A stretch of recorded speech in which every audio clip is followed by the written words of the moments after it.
This material has been excerpted from the college television course, The Mechanical Universe, and re-edited specifically for use in the high school curriculum. The Mechanical Universe is funded by the Annenberg CPB project, made possible by a grant from the National Science Foundation.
Newton's mechanics and his universal law of gravitation explained the mechanical universe.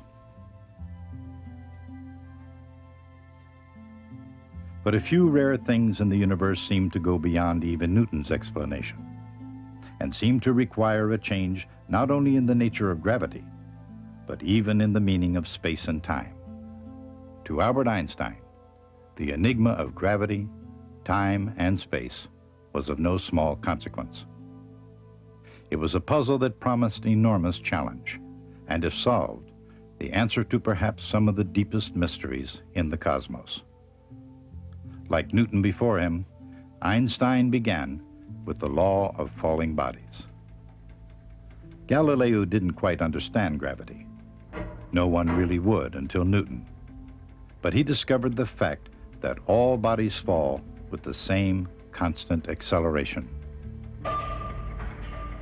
Why should the force of gravity lead to such a strange result? When calculating the acceleration of a falling apple, the mass cancels out, leaving the same acceleration for any falling body. But why should that be the case?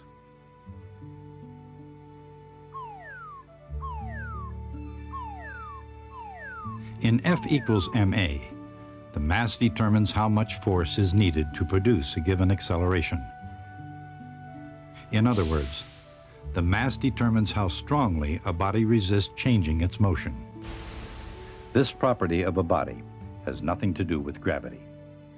It's called the inertial mass. On the other hand, in the law of gravity, the mass determines how strongly a body attracts every other body in the universe. This property has nothing to do with inertia. It's called the gravitational mass. Isaac Newton understood that the law of falling bodies meant these two completely different masses had to be exactly the same for every body in the universe. But why? Why is gravitational mass always equal to inertial mass? Could that be some cosmic coincidence? Scientists, as a rule, don't place much stock in phenomena that can be explained by mere coincidence. Albert Einstein placed none. He believed there must be some more profound law of nature that would make the law of falling bodies not a mystery, but instead something so simple it would be perfectly obvious. And the principle he chose became the basis for his general theory of relativity. It's called the principle of equivalence. Equivalence, that is, between constant gravity and constant acceleration. Imagine an experiment in which different objects with different masses all fall with exactly the same acceleration, called g. That might happen because the laboratory is on the surface of the Earth.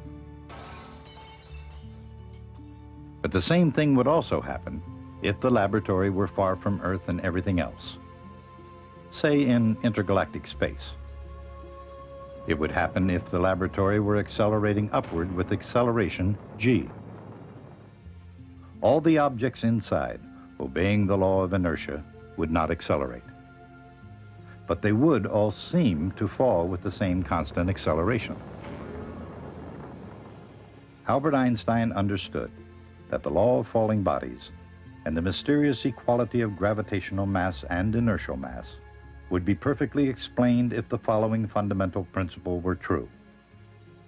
No experiment of any kind, done entirely inside that laboratory, could determine whether the objects fall because of the pull of gravity or because the laboratory is accelerating upwards in outer space. The idea seems almost too simple to be true, but Albert Einstein didn't take it lightly. Instead, he asked how the experiment would come out if it were performed with a beam of light. With the laboratory out in space, the answer was easy to see. If the rocket accelerates upward while the beam goes straight across, it must seem to bend downwards, just a tiny bit. But then what would happen on Earth? The answer comes from the principle itself. Since no experiment, not even this one, can tell whether the laboratory is on Earth or in space, the result must be exactly the same. In other words, Einstein concluded that light doesn't travel in straight lines. Instead, it bends ever so slightly because of the gravitational force of the Earth. Einstein predicted light would likewise bend as it passed the sun. And when he said so in this letter to George Ellery Hale, it looked extremely good on paper.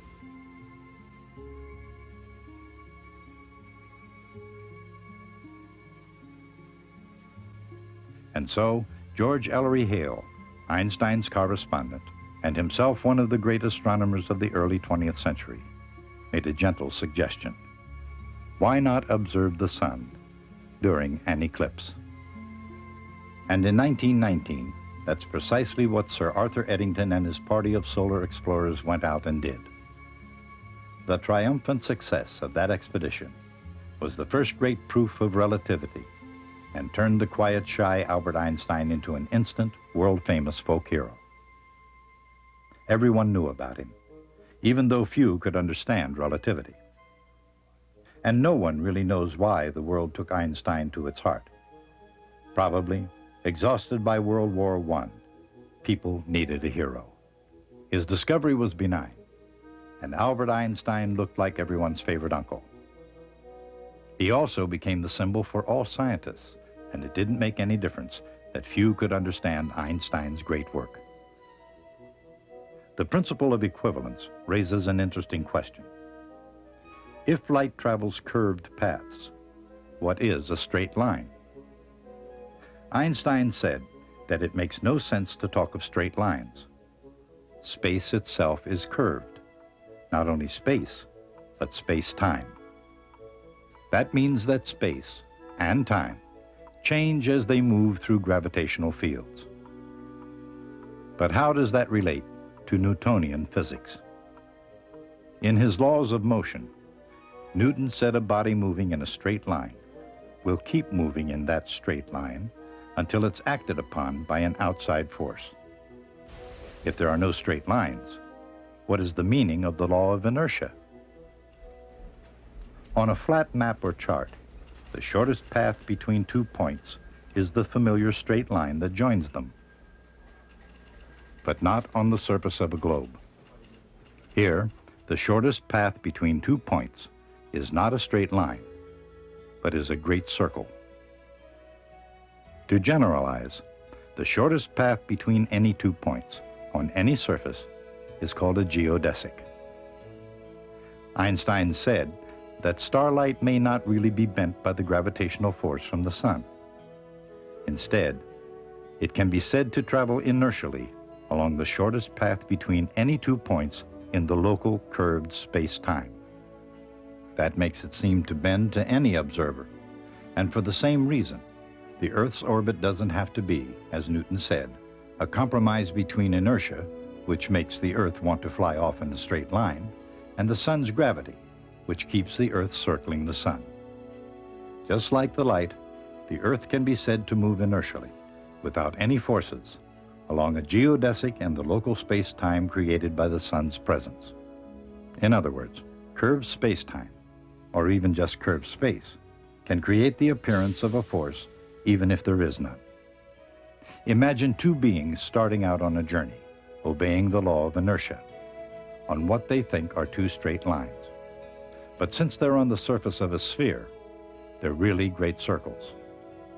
After a while, they start getting closer together, as if drawn by some mysterious force. They might even call that force gravity. Einstein did exactly the opposite. He eliminated the force of gravity. It can be replaced by the curvature of space-time. But Einstein now had created a mammoth dilemma. How does mass cause space-time to curve? He spent the most difficult 7 years of his life, from 1909 to 1916, working on the riddle. And when he finished, he had produced nothing less than a new theory of the cosmos.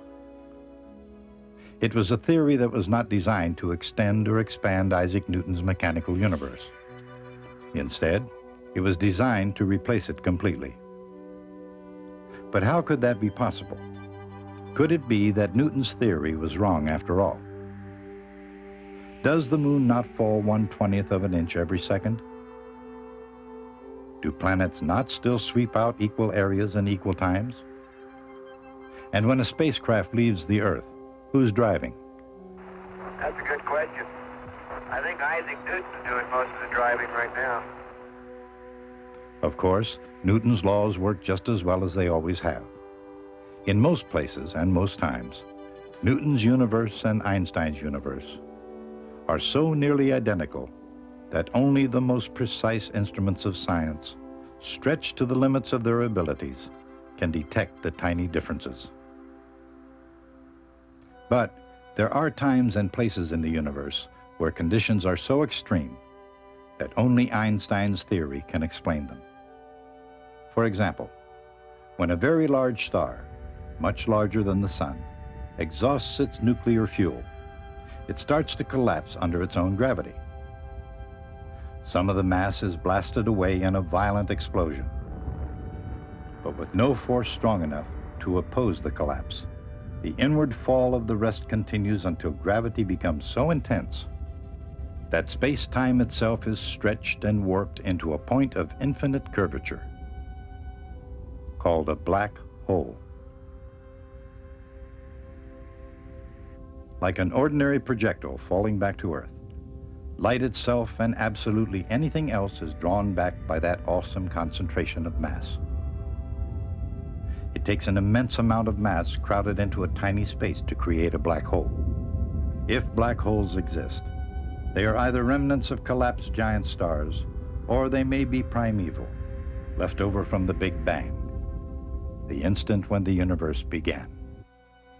Einstein's general theory of relativity replaces gravity by the curvature of space-time.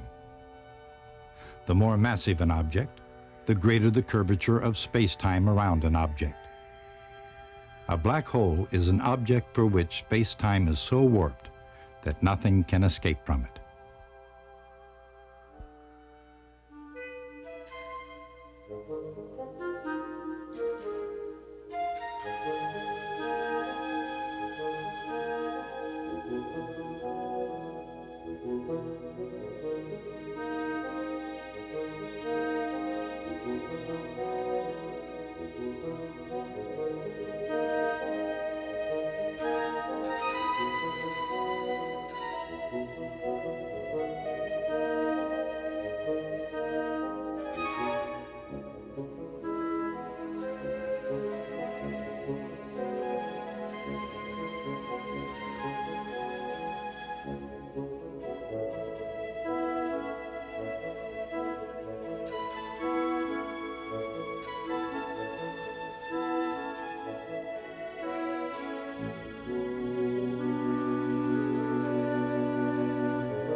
This material is based upon work supported by the National Science Foundation under grant number SPE 8318420. Any opinions, findings, and conclusions or recommendations expressed in this program are those of the authors and do not necessarily reflect the views of the National Science Foundation.